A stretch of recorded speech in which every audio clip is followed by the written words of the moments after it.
Welcome back. It's time to take a look at the day's papers, and here in the studio to help us do that is Laurent Berstecher. Good to see you, Laurent. And we're going to start with reaction in the French press to the release of the hostage Sophie Pétronin, who was held in Mali for 4 years.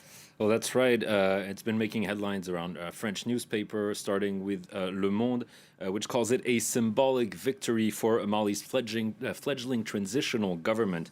And the article underlines, well, the crucial importance not only of liberating Sophie Pétronin, but also opposition leader Soumaïla Cissé, whose kidnapping 6 months ago was one of the main factors that triggered sort of the mass protests, which eventually led to the ousting of Ibrahim Boubacar Keïta.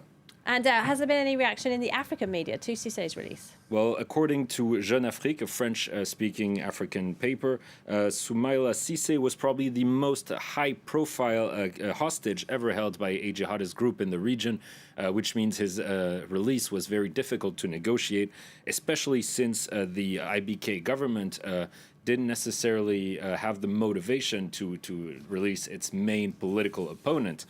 Now, looking at another article by Aujourd'hui au Faso from neighboring Burkina Faso, it looks into what Cissé's liberation means for Malian politics going forward.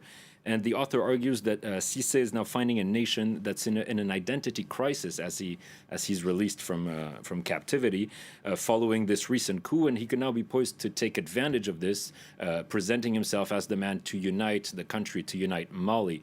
However, the article notes he will have to be patient as the transition is set to last 18 months, so he'll have to wait that time before he can run. Yeah, still quite an uncertain situation in Mali, isn't it? Let's move on to the United States and a terrifying story, really. A plot has been foiled by the FBI. 6 people have been charged already over a plan to kidnap the governor of Michigan. Gretchen Whitmer, tell us more about that. It's quite a crazy story, and the Huffington Post tries to reconstruct a timeline of this plot, and you can see by the title that it's as crazy as it sounds. It involved the Wolverine Watchman militia group, which belongs to the larger far-right Boogaloo movement, which is getting quite big in the U.S., and their plan was to storm Michigan's capital with 200 men and to take hostages, including Michigan's governor, Gretchen Whitmer, and then to try them for treason. Now, the plan later changed to attack Whitmer directly at her home and to either kidnap her or shoot her.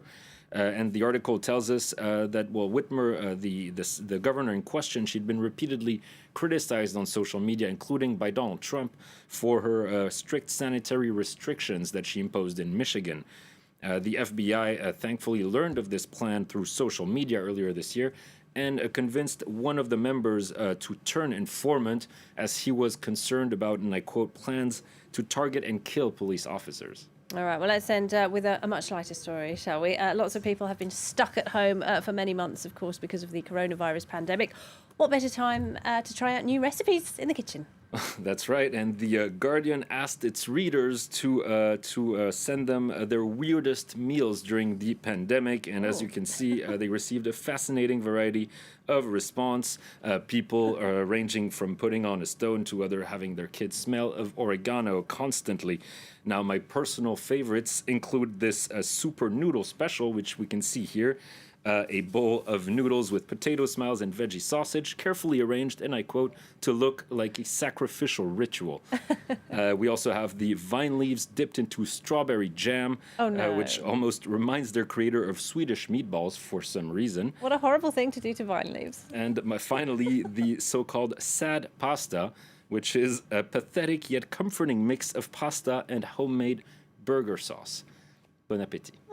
Bon appetit indeed. All right, Lauren, thank you very much indeed. Lauren Berstecher there. And if you'd like to see more press reviews, do, of course, go to our website, france24.com, and we'll be back with more news shortly. Stay with us.